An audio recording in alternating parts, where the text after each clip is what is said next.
Hello, Mama Angeles. Happy weekend, everyone. You're watching Eagle News International. Hello, CJ. Hello, Alma, and good evening to everyone watching the news. Happy weekend. We are now at the headlines. We committed to working together. The United States and Japan vowed to stand firm together against an assertive China and to step up cooperation on climate change and the next generation technology as President Joe Biden makes his first summit, a show of alliance unity. Myanmar junta leader will join the ASEAN summit next week to talk about the crisis. The all-powerful Communist Party of Cuba opens a historic Congress to rubber stamp the transfer of power to a new generation as outgoing leader Raul Castro commits it to respectful talks with the U.S. And amid the pandemic, the Iglesia Ni Cristo, or Church of Christ, continues to help people around the world. Later, a blood donation drive in Taiwan.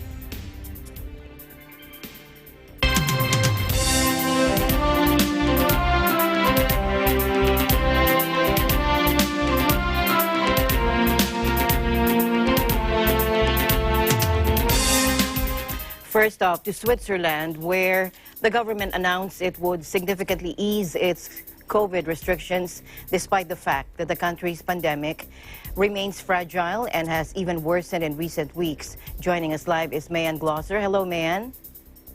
Hi, Alma. Yes, you're right. So Switzerland's government announced Wednesday it will significantly ease its COVID-19 restriction, despite acknowledging that the country's virus situation remains fragile and has even worsened recently. The government said that as of Monday, Swiss restaurants and bars, which have been closed since December, will be permitted to open outdoor seating areas, while cinemas and other leisure facilities will reopen, as will outdoor and indoor sports facilities. The government warned that it was too early to say whether increased socializing during the Catholic Easter holidays last week would cause a fresh spike in infections. But it estimated that the risk associated with this easing of restriction are acceptable. While the case incidence rate remains too high, the government pointed out that hospitals are not overburdened. It also highlighted progress made on vaccinations, with nearly half of people aged over 80 and around 30% of those aged between 70 and 79 now fully immunized. So as of Monday, Swiss restaurants and bars, which have been closed since December, will be permitted to open outdoor seating areas, the government said. Cinemas and other leisure facilities will reopen, as will outdoor and indoor sports facilities. Public events with up to 50 people indoors and 100 people outdoors will be permitted, as will face-to-face teaching at universities and other higher education institutions. Audiences are again allowed at sporting events and concerts. The number will be capped at 100 for outdoor events and 50 for indoor events. These numbers cannot exceed 1/3 of the capacity of the venue. For instance, if an indoor event space only has capacity for 100 people, then the maximum number of people will be 33. Distance should be kept between attendees, including having at least one chair or seat in between each audience members. Food and drink will not be served.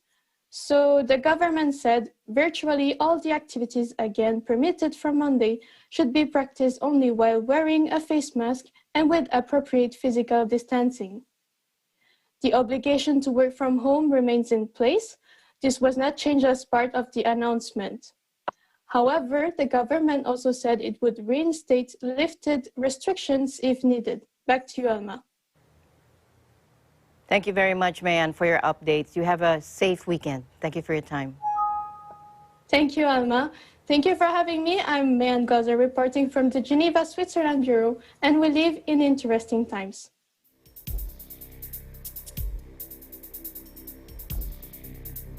To Thailand now, where a spike in virus cases in Bangkok prompted the government to instate inter-provincial travel restrictions and alcohol ban, among others, to curb the spread of COVID-19. Here's Gila Pablo for that report. Gila. Yes, CJ. Here in Thailand, the Center for COVID-19 Situation Administration, or CCSA, said that all provinces have now reported coronavirus infection in the area. Let's listen to Mr. Natapanu Nobakun.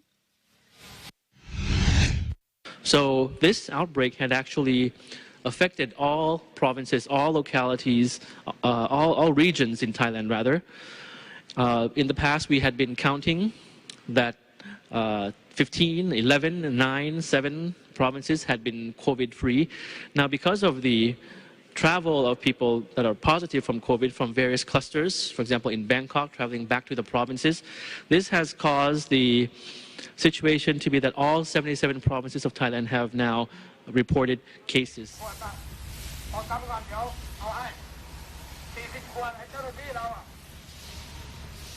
Speaking to the press after chairing the general meeting of the CCSA, Prime Minister Prayut Chan-o-cha stressed there would be no curfew, but said people would be strongly encouraged to stay at home between the hours of 11 p.m. and 4 a.m. each night. Also banned are any activities where more than 50 people gathered, except approved activities, including those at quarantine venues. Entertainment and service places, including pubs, bars, karaoke shops, and massage parlors, will be closed. Convenience stores, supermarkets, flea markets, and walking streets must close from 11 p.m. to 4 a.m. Sports fields, exercise venues, gymnasiums, and fitness clubs must close at 9 p.m. Sports competitions are permitted with limited numbers of spectators.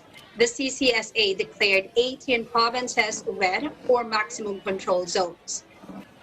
Bangkok has set up 10 field hospitals to accommodate up to 3,000 patients for Thailand's most severe outbreak, according to Suksan Kitisupakon, Director General of the Medical Service Department. Thai authorities have detected a highly infectious variant of the virus originally found in Britain. Festivities from the rowdy Songkran holiday marking the Thai New Year, known for its public water fights, have been curtailed, with officials canceling Bangkok street celebrations to discourage crowds. And as of today, CCSA recorded 1,547 new cases, the third consecutive day of having over 1,500 new COVID-19 cases, rising to 40,585 confirmed cases. Today, CCSA also recorded 2 deaths, including a 38-year-old computer programmer from Tak Province who visited the Crystal Club, the source of cluster infection in Thonglo area, and a 51-year-old office worker from Pathum Thani who died on Thursday and previously contracted COVID-19. Both patients suffered from hypertension and diabetes. There are 90 patients who have recovered and discharged over the past 24 hours, bringing the total to 28,570 and 99 total deaths. Back to you, CJ. Thank you, Gila, for your report coming out of Thailand. Please do take care over there and keep us posted on the latest developments there in Thailand. Thank you so much also, CJ, for having me tonight. Stay safe and healthy. This is Gila Pablo from Bangkok, Thailand. We live in interesting times. And from Bangkok, let's head on over to Cambodia, where the Premier Hun Sen has warned that because of the spiraling COVID cases there, the country may be in the brink of death. Crystal Ann Ballesteros joins us live. Hello, Crystal. Hi, Alma. That is correct. Cambodia has seen COVID-19 cases surge since February, when an outbreak was first detected among its Chinese expatriate community.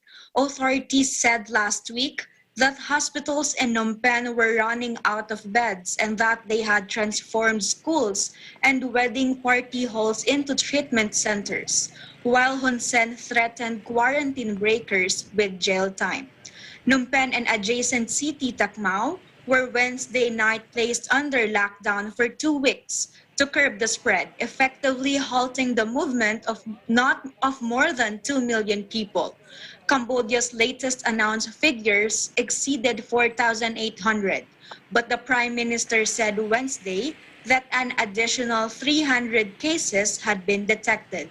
Phnom Penh and Tacmau residents are now barred from leaving their homes for 2 weeks, except to go to the hospital or to buy medicine, while only 2 household members will be allowed out to buy food. On Thursday morning, police blocked motorists from passing a checkpoint set up at the border between the two cities, with residents showing their ID cards hoping to pass through. Blockades were also erected around the major Norodom Boulevard, around the iconic Independence Monument to prevent people from traveling. So for now, people are allowed to leave their homes for health reasons or emergency situations, but must comply with safety measures, especially wearing a mask and maintaining distance. Back to you, Alma. Thank you very much, Crystal, for your updates, and we look forward to more updates coming out of Cambodia. Stay safe. Have a great weekend. Safe weekend. Likewise, Alma. Reporting live here in Phnom Penh, Cambodia, I am Crystal Ann Ballesteros, and we always live in interesting times.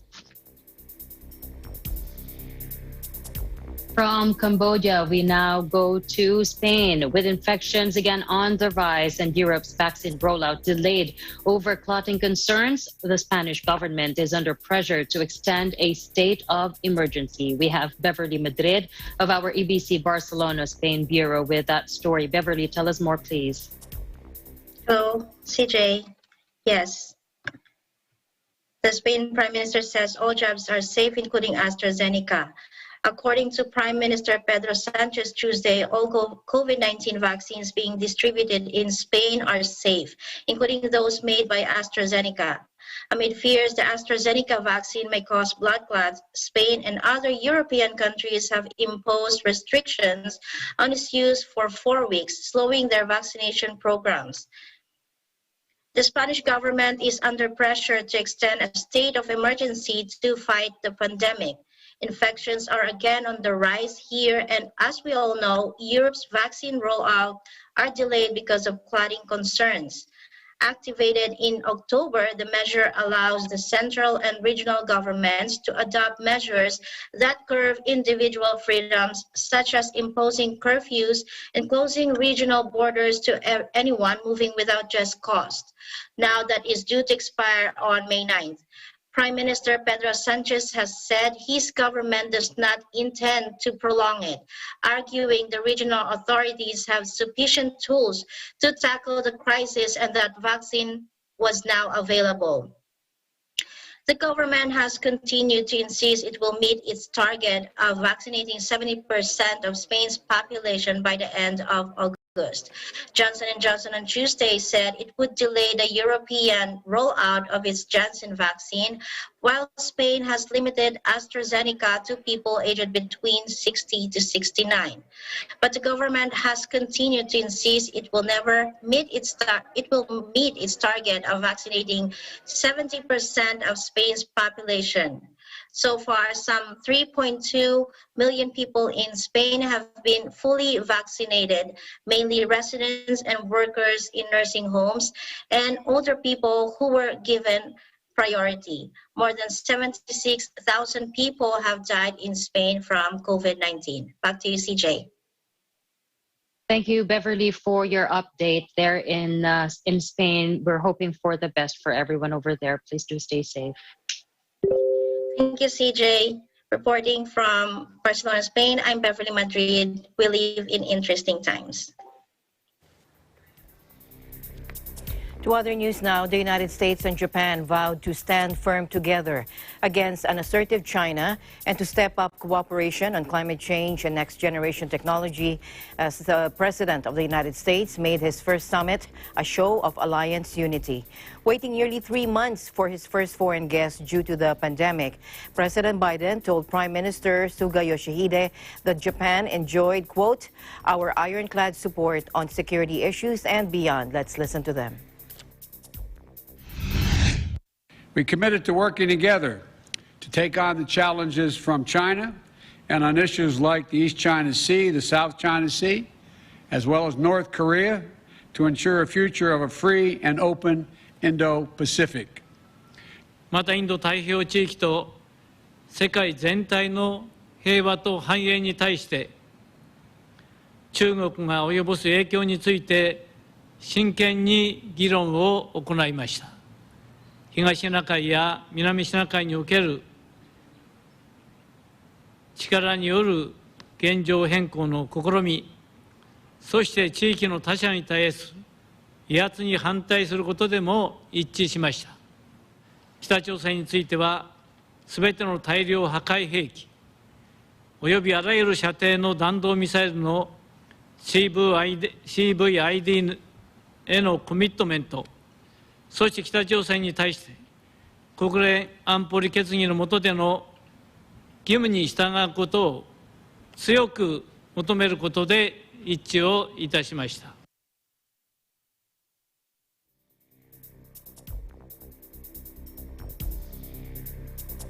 In a related news, Japan's prime minister told U.S. President Joe Biden Friday that the Asian nation would do everything in its power to contain coronavirus infections and hold a safe and secure Olympic Games this year. Watch this. 我が国としては WHO や専門家の意見を取り入れ、感染対策を万全にし、科学的、客観的な観点から安全安心な大会を実現すべく、しっかりと準備を進めてまいります。自由。A joint statement afterward said that Biden supports Prime Minister Suga's efforts to hold a safe and secure Olympic and Paralympic Games this summer. The Tokyo Games are due to open in July with only Japanese spectators in the stands after already being postponed by a year due to the pandemic. Uncertainty about their viability has grown amid rising virus cases. Organizers said Friday that they scrapped another leg of Japan's Olympic torch relay, the third leg to be affected by a surge in infections, and that a BMX freestyle test event scheduled for April 24 and 25 would now be postponed.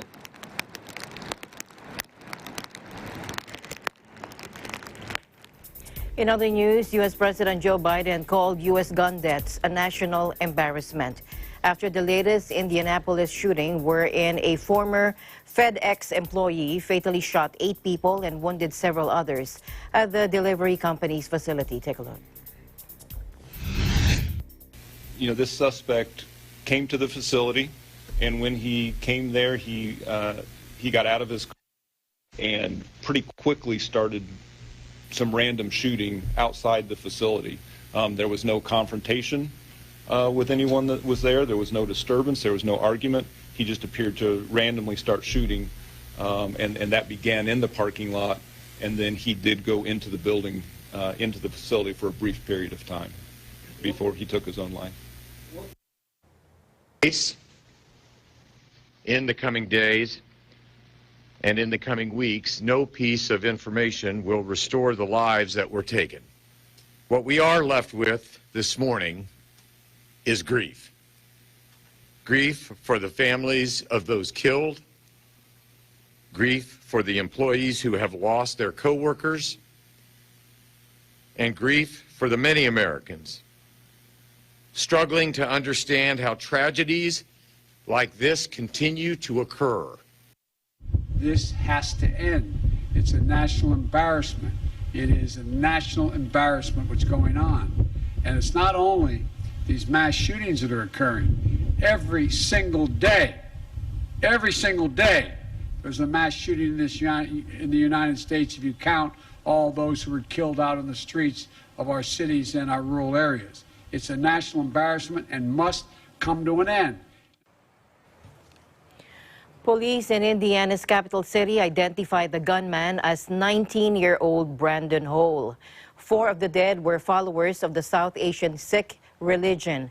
A Sikh organization confirmed raising questions about whether the gunman's motivation was in any way racially or ethnically motivated. FBI Special Agent Paul Keenan said Hole was interviewed by the FBI back in April last year and had a shotgun seized by authorities, according to the Indianapolis Star. It wasn't immediately clear whether Hole had been fired or left his job voluntarily or if he knew the victims. The Indianapolis carnage follows a spate of mass shootings across the U.S. in recent weeks, including at an office building in Southern California, a grocery store in Boulder, Colorado, and at several spas in Atlanta, Georgia, where 8 people, including 6 women of Asian descent, were killed. Now, Thursday's rampage was the 3rd mass shooting in Indianapolis this year. Nearly 40,000 people in the U.S. die each year from guns, more than half of those being suicides.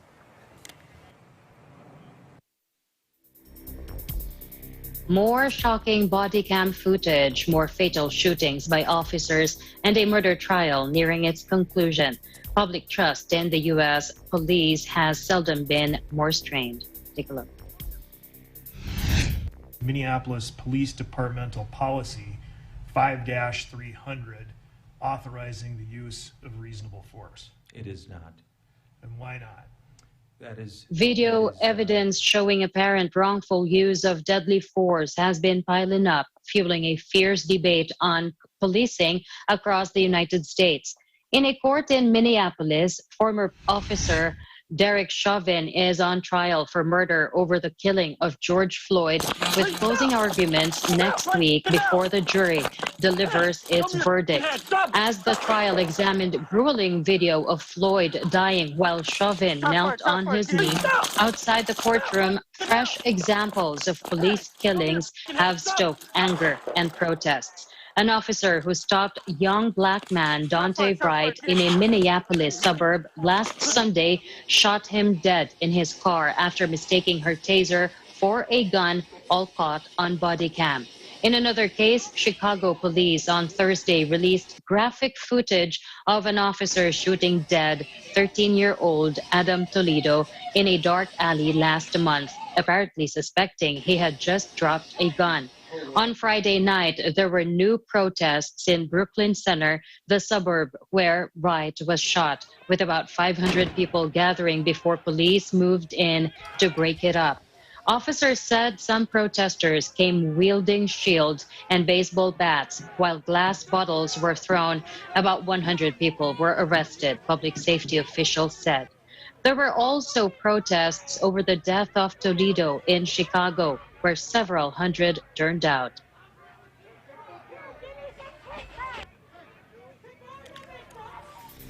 To Myanmar now, where the junta leader will join the ASEAN summit next week.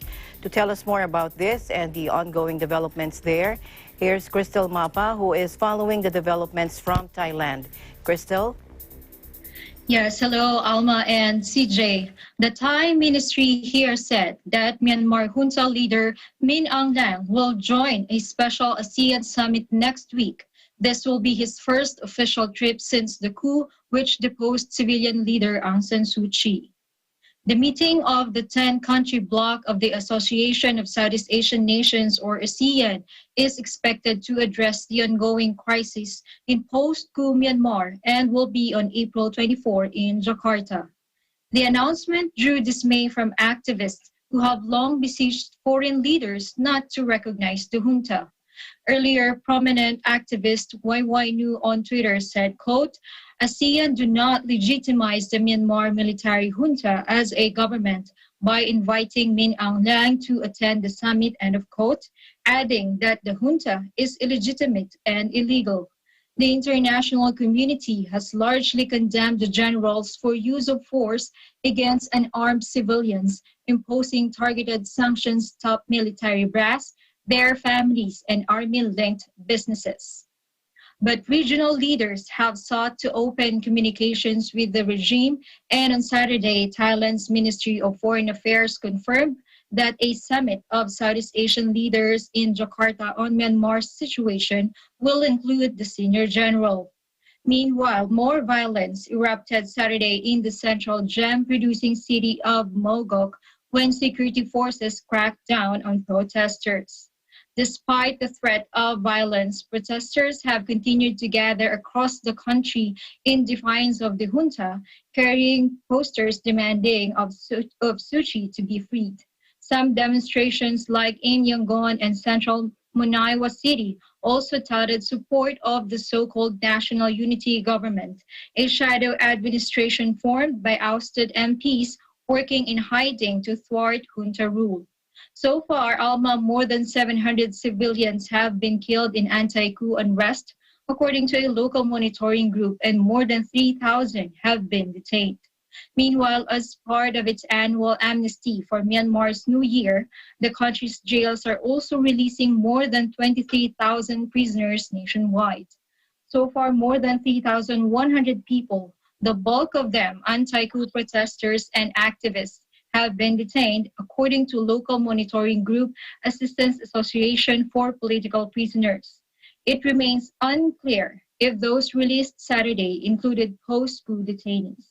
Back to you, Alma. All right, thank you very much for your update, Crystal, and we look forward to your report on the developments on the ASEAN Summit regarding this crisis. Thank you very much. Thank you so much, Alma. Reporting from ASEAN Bureau, I am Crystal Mapa. We live in interesting times. In other news, the all-powerful Communist Party of Cuba, or PCC, opened a historic Congress Friday to rubber-stamp the transfer of power to a new generation as outgoing leader Raul Castro committed it to respectful talks with the United States. In an address to a few hundred party delegates, Castro emphasized that Cuba would not renounce the principles of the revolution and socialism, but he affirmed a willingness to conduct a respectful dialogue and build a new kind of relationship with the United States, which has had sanctions against Cuba since 1962. Castro, 89 years old, is stepping down as PCC First Secretary, the most powerful position in Cuba, ending a near six-decade family hold on power that started in 1959 under his revolutionary brother, Fidel, who died in 2016. The reins will now pass to 60-year-old Miguel Diaz-Canel, who has already served as Cuba's president since 2018, when Castro relinquished that part of his executive portfolio. Diaz-Canel will become Cuba's first civilian leader since the Castro-led revolution of the 1950s, which happened before he was even born. The official handover of power to the first non-Castro PCC First Secretary is expected on the fourth and final day of the Congress next Monday.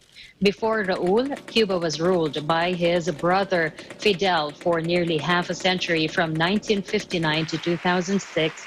When he fell ill, Fidel is still widely revered as the country's father and savior. While Diaz-Canel, a suit and tie wearing tech-savvy Beatles fan, may be more modern in some ways than his predecessors, he remains a party disciple, and observers do not expect radical policy changes.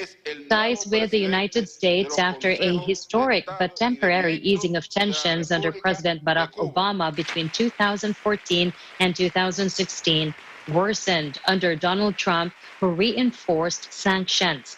White House spokeswoman Jen Psaki said Friday the United States was not planning any immediate change in its policy toward Cuba.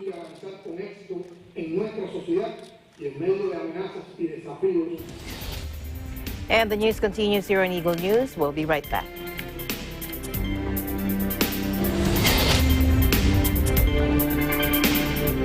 Mula noon hanggang ngayon, gabay natin ang MTRCB ratings sa matalino at responsableng panonood.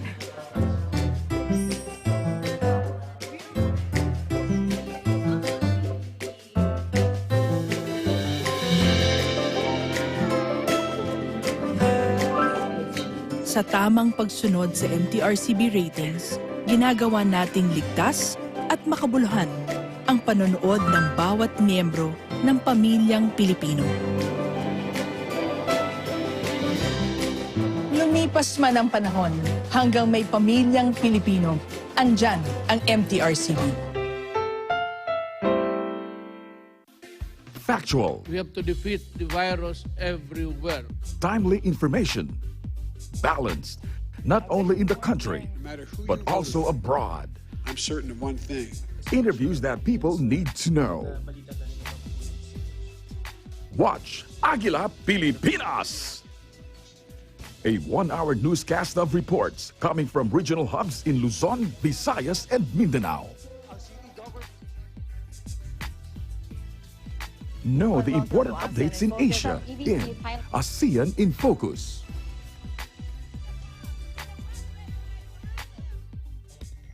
Track the latest stories in the provinces in Agila Probinsya. Tune into Mata ng Agila, the evening primetime news program of Net25.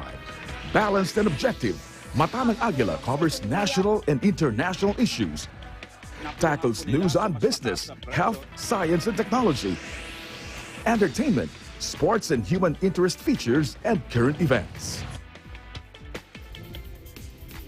And Eagle News International delivers the latest global reports, impartial, accessible, and up-to-date.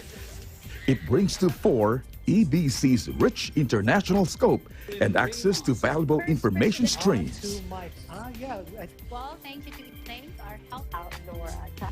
Catch these programs on Net25. You can also watch our news programs through eaglenews.ph and Eagle News Facebook page and YouTube channel.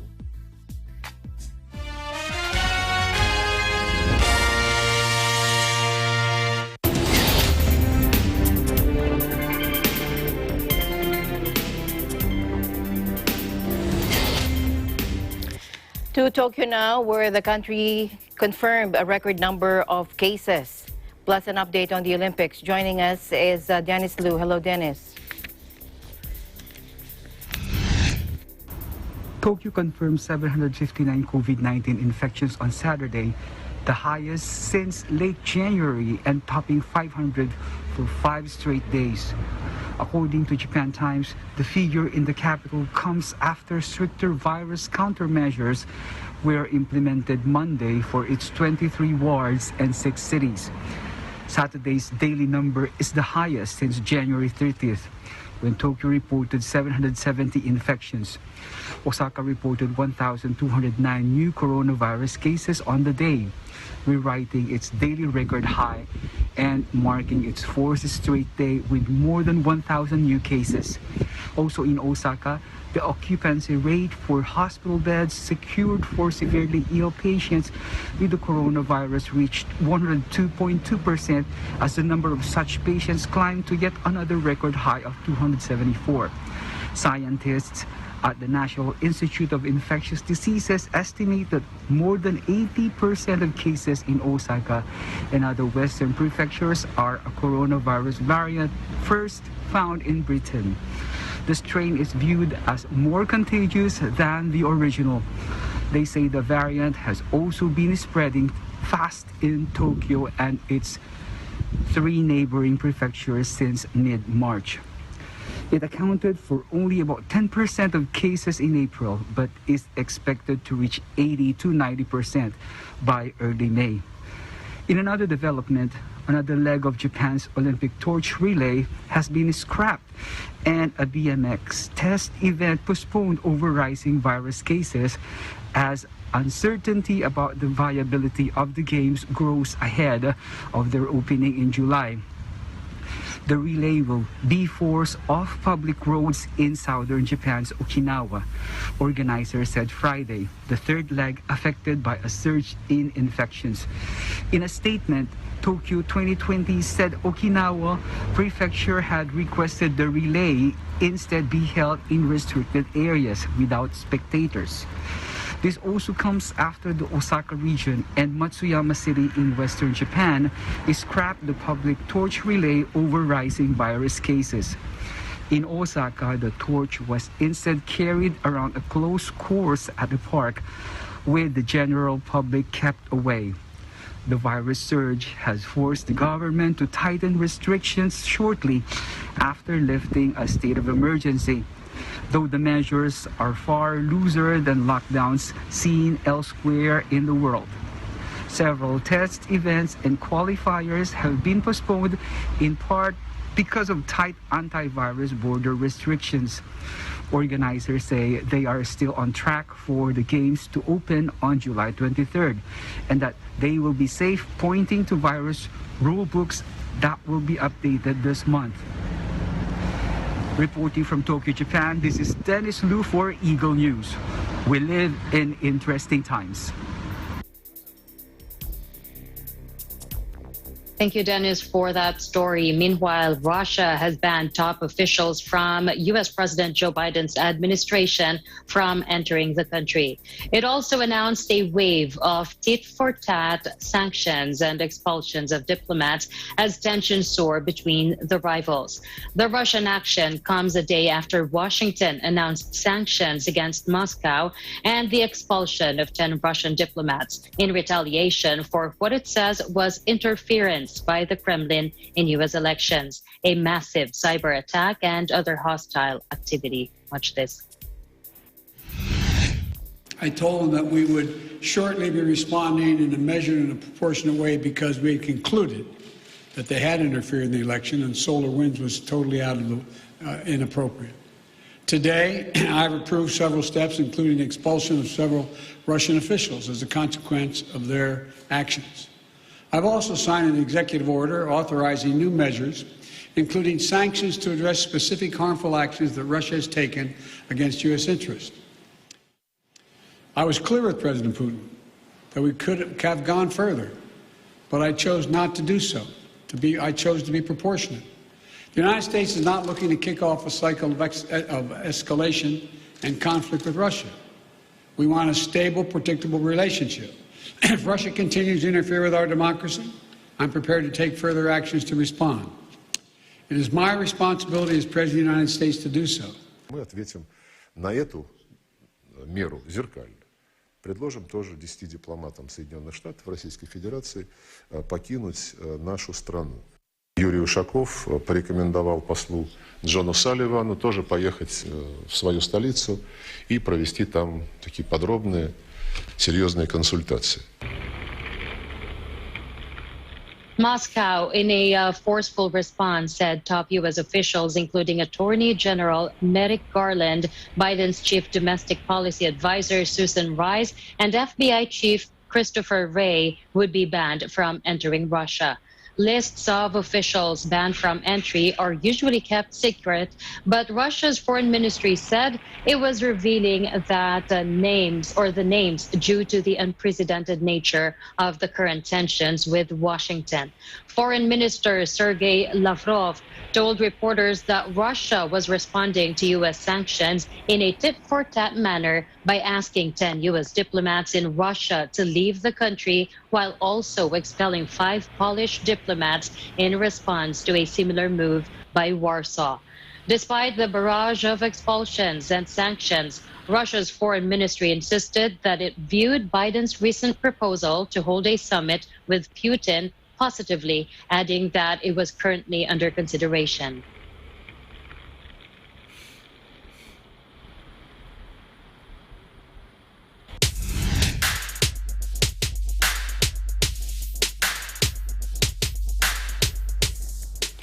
Philippine authorities said they have seized some 200 tons of illegally harvested giant clam shells worth nearly $25 million in one of the biggest known operations of its kind in the country. Conservationists have expressed alarm over the surging illicit trade in the endangered creatures, which are used as a substitute for ivory following a global crackdown in the trade of elephant tusks. The Philippines is home to most of the world's giant tropical clam species, and Friday's raid took place in the western province of Palawan, considered a poaching hotbed. The Coast Guard said 4 suspects were arrested on the remote Green Island in the Sulu Sea that turned up the largest ever giant clam shell haul all by law enforcers in the area. Jovic Fabelio, spokesman for the Palawan Council for Sustainable Development, told AFP, quote, "Taking the giant clams from their natural habitat is a form of intergenerational crime. It will permanently affect the marine ecosystem, and future generations will be deprived of the benefits accruing from it." He said the seized shells included those of the Tridacna gigas, the world's largest clam, growing up to 1.3 meters or 4.5 feet wide and weighing up to 250 kilograms or 550 pounds. These host marine algae, which are a basic food source for many of the fish species consumed by humans. Conservationists say giant clam shells are used as an alternative material for products ranging from earrings to chandeliers as ivory becomes scarce.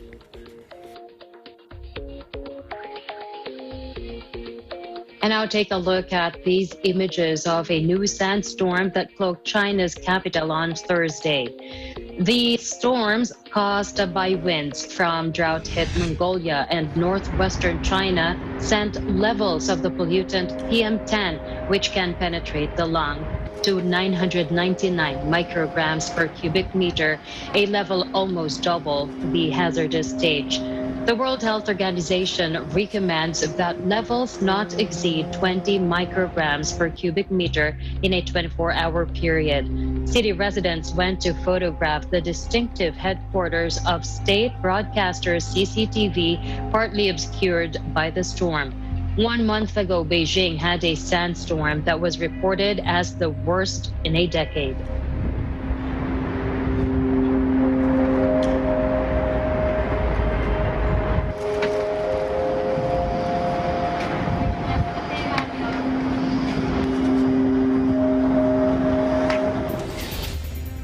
Eagle News will be back with more stories. Please don't go away.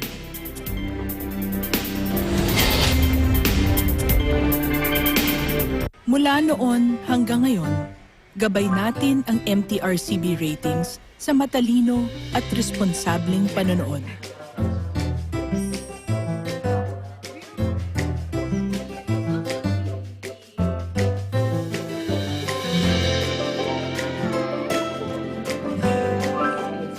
Sa tamang pagsunod sa MTRCB ratings, ginagawa nating ligtas at makabuluhan ang panonood ng bawat miyembro ng pamilyang Pilipino. Lumipas man ang panahon, hanggang may pamilyang Pilipino, andyan ang MTRCB.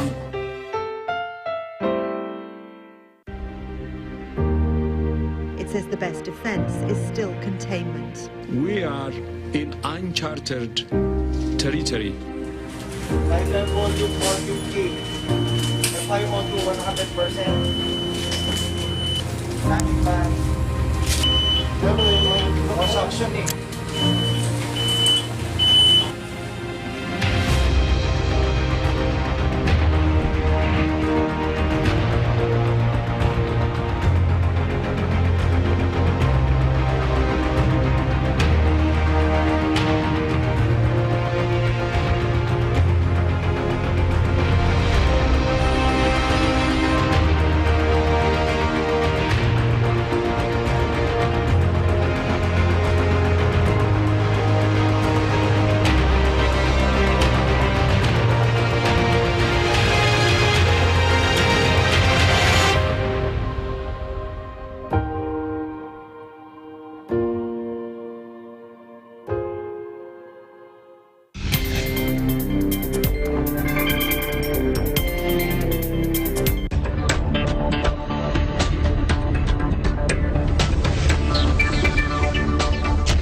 A study says the Brexit sparked $1 trillion in UK assets switch to EU. Nicole Salenga from our EBC UK Bureau tells us more. Nicole.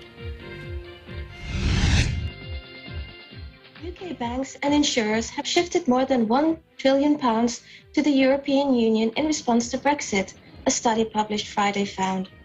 More than 440 firms operating in the UK banking and finance sector have relocated parts of their business, moved staff, or established new EU entities in response to Brexit, according to the study from think tank New Financial. The total £1 trillion is equivalent to $1.4 trillion or 1.2 trillion euros.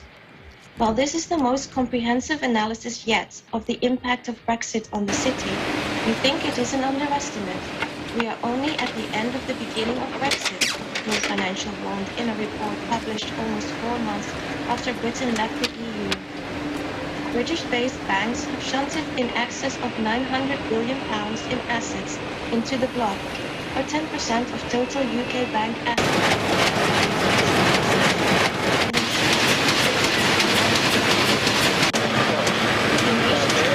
The single market ended access to the so-called financial passport, which had allowed UK firms to offer their services across Europe. London and Brussels signed a memorandum of understanding on financial services last month, but have yet to address the topic of equivalence, which allows UK-based firms to operate on the European continent. Britain finalized its divorce from the European Union on December 31, after clinching a last-gasp trade deal that did not include the powerhouse financial services sector. Getting Brexit done is only the end of the beginning of the process. Given the limited equivalence arrangements in place, over time we expect there to be a drip feed of business and activity from the UK to the EU, the London-based think tank added on Friday. As the EU takes a tougher line on the location of activity and individuals, we expect these headline numbers to increase in the future. Following Brexit, Amsterdam has also overtaken the British capital in European equity trading. Reporting from London, United Kingdom, I am Nicole Selenga. We live in interesting times.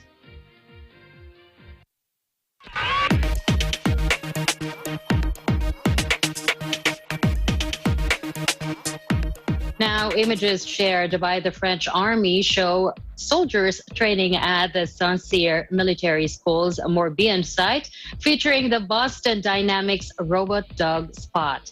Spot has appeared alongside soldiers during military exercises carried out by the French army. The robot is being used for reconnaissance during a 2-day training exercise. A report by a French newspaper said that Spot was one of a number of robots being tested by students from France's Combined Arms School with the intention of assessing the usefulness of robots on future battlefields. Boston Dynamics Vice President of Business Development Michael Perry told The Verge that the robot had been supplied by a European distributor, Shark Robotics, and that the U.S. firm had not been notified about this particular use. Soldiers ran a number of scenarios, including an offensive action capturing a crossroads, defensive actions during night and day, and an urban combat test. Each scenario was performed using just humans and then using humans and robots together to see what difference the machines made.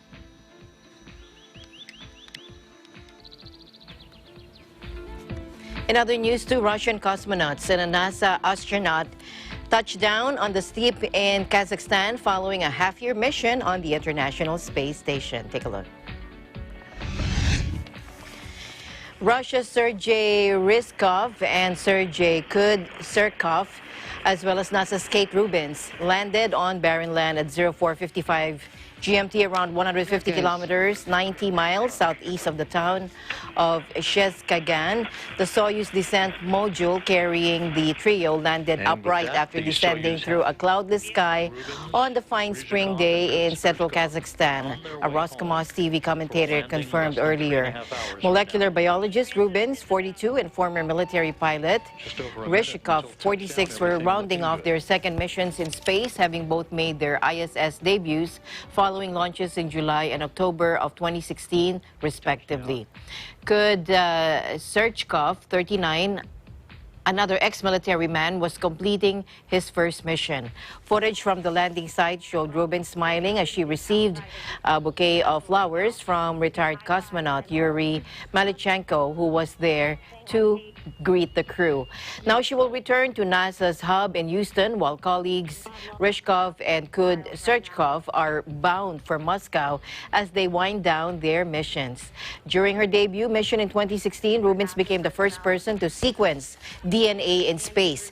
In her second mission, she continued her sequencing activities, worked on cardiovascular experiments, and oversaw a small patch of radishes as they grew in orbit, harvesting them for analysis back on Earth, according to NASA. For the last decade, the space station's population has typically varied between 3 and 6 as crews that blasted off from Russia's Baikonur Cosmodrome in Kazakhstan came and went. Entrepreneur Elon Musk's SpaceX last year broke the monopoly that Russia and Baikonur had held on manned launches since the mothballing of the U.S. shuttle program in 2011, beginning a new chapter of spaceflight from U.S. soil. As a result, the number of crew on board will reach 11 next week with the arrival of NASA's SpaceX crew mission. Television continues to come in from the landing site where in the extraction of the crew. Now, amid the pandemic, the Iglesia ni Cristo, or Church of Christ, continues to help people around the world. Let's go to Taiwan now, where our ABC correspondent, Rex Teras Racoma, who is covering a blood donation drive there. Rex.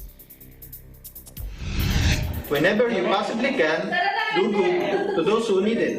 This is one we always say inside the Church of Christ. It's why even during these difficult times, the members of the Church of Christ here in the District of Taiwan continue to offer a helping hand by donating blood to the community through INC giving activity.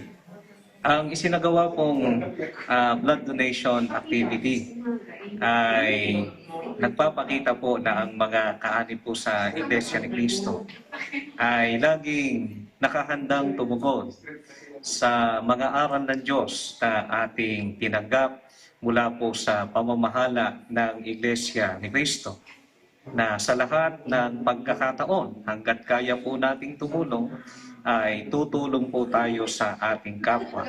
At alam po natin na ang pagdodonate ng dugo ay nakapagliligtas ng buhay, lalo po sa mga nangangailangan po nito. Kaya nagpapasalamat po kami sa pamamahala ng Iglesia ni Cristo sa pagpapatibay po nila ng ganitong mga aktibidad para mahayag po ang kaisahan ng Iglesia ni Cristo at maipakita ang ating pagtulong at pagdamay sa ating kapwa, lalo po sa panahong ito na meron pong sakit na lumalaganap. Hindi po mahahadlangan ang Iglesia ni Cristo na ipagtagumpay ang ganitong mga uri ng gawain. Papasalamat po ako sa pagmamahalang paghalata na may ganitong aktibidad na pinagtibay at nilulunsad maging sa aking buhay espiritual. Masaya po ako kasi po nakatulong po ako sa ganitong aktibidad at alam ko po marami po akong matutulungan sa nangangailangan po ng dugo. This is Rex Racoma. For EBC News, we live in interesting times. As the COVID-19 pandemic has been somewhat minimized in Sacramento County, a treasure trove, meanwhile, of Sacramento area museums are reopening for business soon. Reporting from Sacramento, here's JP Era. Hello, JP. As vaccines are starting to become accessible to people ages 16 years and older around California, the weight of the pandemic is slowly being lifted. More businesses around Old Sacramento and around the county are starting to reopen with modifications to ensure the safety of the community while also allowing people to enjoy and educate themselves about the history and culture of Sacramento. For the month of April, some museums located in and around Sacramento County are reopening to the public. Some of these museums include the Aerospace Museum of California, the California Automobile Museum, the Crocker Art Museum, the Roseville Utility Exploration Center, and even more. There are a variety of museums open for everyone, whether you have an interest in aviation or automobiles, or are looking to further your knowledge and appreciation in art or history. The entire list of open museums can be found at their website, sacmuseums.org. While these businesses are opened, they are all following the COVID-19 precautions to ensure everyone's safety.